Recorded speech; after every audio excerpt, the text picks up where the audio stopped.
A story needs a beginning, a middle, and an end. The outline you create will guide you through that entire process. You need to read your outline often to make sure that you're on track. All of this sounds very difficult when you're just starting.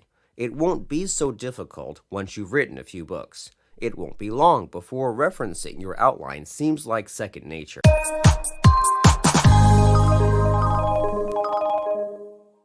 Get up and get away from the computer when you don't feel like writing. Creativity isn't like juice from an orange that can be squeezed out at any time.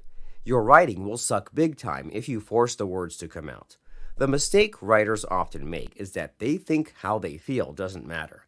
The quality of your final product matters, and if you're not in the mood to write, then your final product will end up being not worthy of someone buying.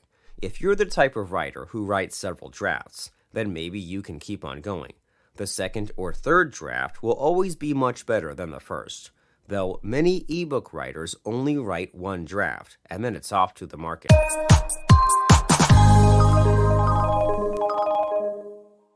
You don't feel like writing your next masterpiece. You also don't want to waste the precious time you have in front of the computer.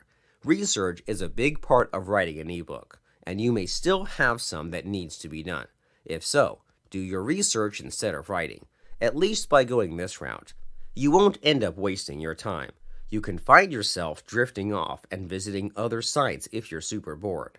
If you find yourself doing that, then get up and go for a walk. You probably have something better to do with your time than watch GIFs on Reddit. If you don't, then watch them until your eyeballs become tired.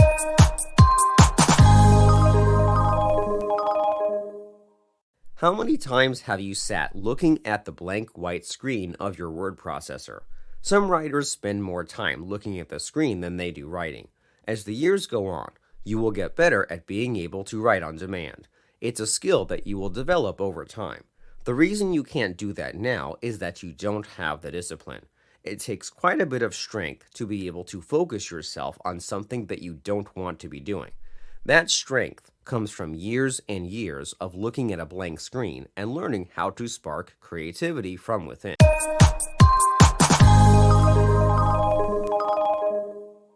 You've had this story bottled up inside you for so long. It felt so good getting it out. You put everything into your story. You know for a fact that it's going to sell like hotcakes. It won't. No, your story won't fly off the shelf. That's a tough pill to swallow. You've wanted to become a writer your entire life. Now, you've finally done the one thing that you've spent an entire lifetime dreaming about. No, you haven't. Your dream wasn't to write a book. Your dream was to make money writing. They are two different things. Making money is so much different than only finishing your book.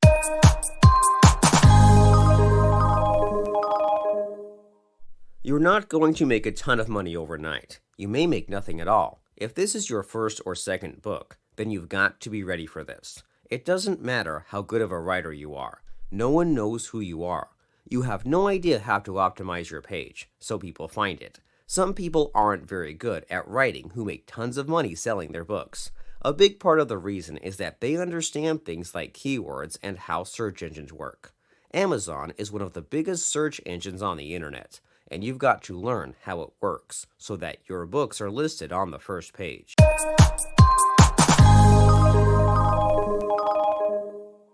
What do you do if you haven't made a sale in an entire week? You work on your second book. That sounds crazy, doesn't it? Why would you work on your second book when the first isn't selling? You need to learn the process of how to sell books. The entire process is complicated, and it takes a lot of time to learn. Go out there and read blogs, watch YouTube videos, and hang out in forums for ebook sellers. You need first to learn how to get your book in front of readers, and that is a skill that takes time to acquire.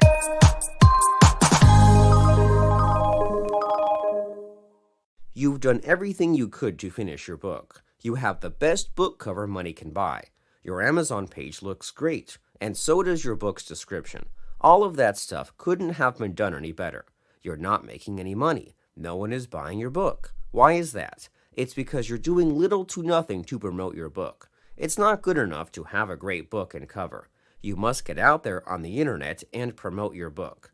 Amazon has millions of books that people can choose from at any given time. Your book won't get noticed by simply putting it out there.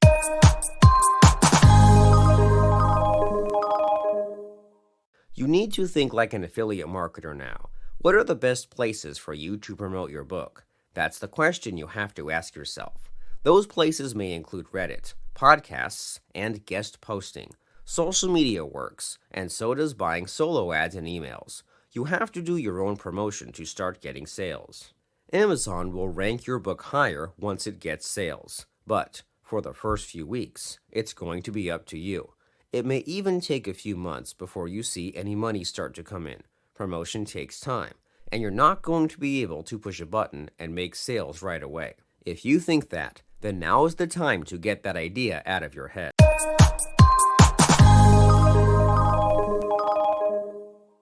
Right here is the one thing that may churn your stomach. You have to do your best to build up an audience of loyal readers. Those are the people who will buy your books over the years. You're not going to be able to get away from the fact that you need a loyal fan base to bring in sales. No author starts making huge money right off the bat. Every customer is a potential loyal reader, and you've got to treat them as such. Anyone who wants to make money writing knows that you've got to have people who consider themselves loyal to your work. It's when you build this loyal fan base that you have a group of customers who will continuously buy from you.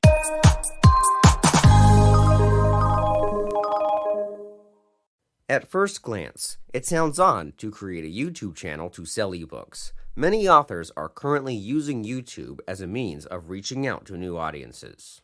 You don't need any fancy equipment, and you probably already have what's required to make YouTube videos. If you have a laptop or a smartphone, then you've got a cam and a microphone. If you only have a desktop, you can pick up a cheap webcam at any big box electronics store. If you're really in a pinch, it's possible to pick up a used one on eBay.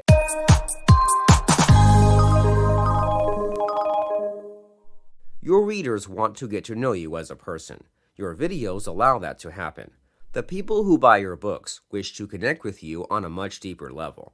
Also, you'll receive organic traffic from YouTube, and some of those people will become readers of your books. YouTube is such a vast site, and there are billions of people every day searching for all kinds of topics. You shouldn't think that readers don't watch YouTube. Everyone watches YouTube, and that's why you need to take advantage of this platform.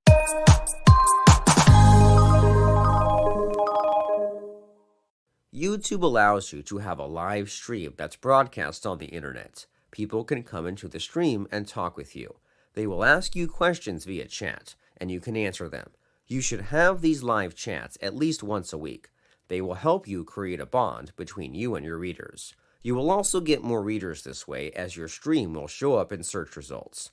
It's up to you to connect with your readers in every way possible. This is another way of getting out there and allowing them to get in touch with you. You can also save the live stream and have it in your playlist. This is also a great way to build up organic traffic to your channel, as every video you make is another one indexed by YouTube's search engine.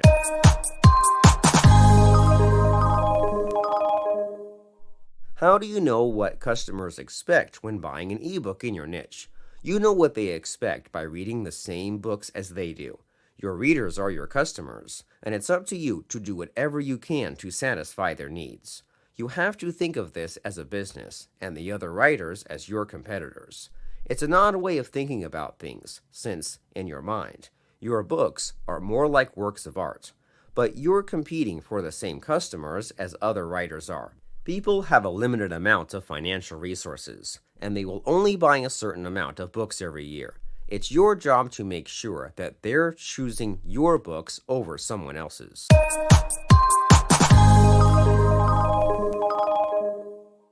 If you don't, then there's a problem. That means you're writing in a niche that you're not familiar with. If that's the case, the result is never going to be good. You will never succeed in a niche that you don't know anything about.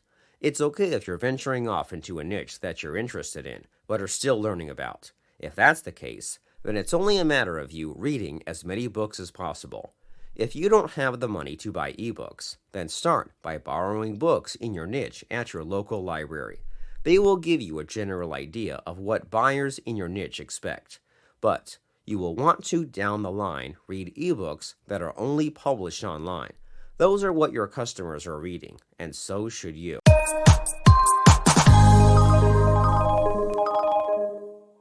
A good writer reads all day and night. You need to read every day. Any writer who doesn't read is someone who can produce quality books. It all boils down to that simple fact. You can't be a good writer without being a great reader. You learn as you go, and that's part of learning your craft.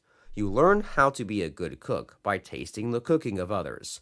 Any writer who hates to read needs to rethink why they're writing in the first place. The motivation is probably less about enjoyment and more about money. If that's the case, you will never succeed as a writer. You must first love what you do, and then the money will come.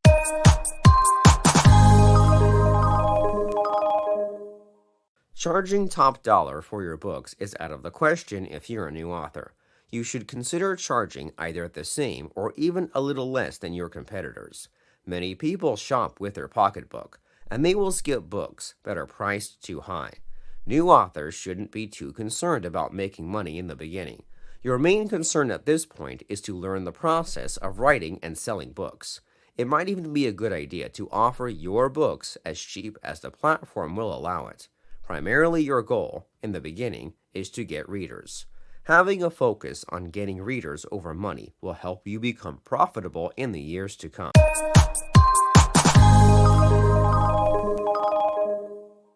Everyone makes the same mistake when they start publishing books online. You look at what everyone else is charging, and that's what you base your prices on. Make sure that you pay attention to how many other books the author is selling. If they have quite a few books under their belt, then they can charge more. They have a loyal fan base of readers, and that enables them to price their books higher. The price they charge isn't based on the number of pages or anything that the average beginner would think of. It's all about how many readers they have, and that enables them to charge a higher price for their books. If you're new, then it's not going to be possible to charge the same amount as an established author.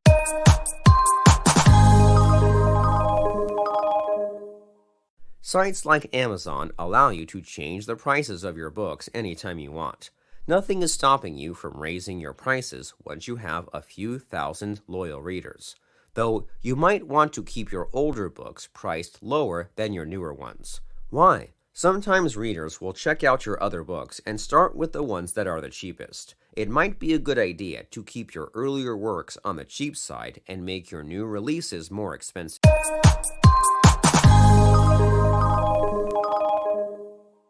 Rarely are great authors good at editing. It's the small details that your readers will pick up on, stuff that the average person would overlook. If you're starting, then you might not have the budget to hire someone to edit your books. If that's the case, then you should, at the very least, use something like Grammarly.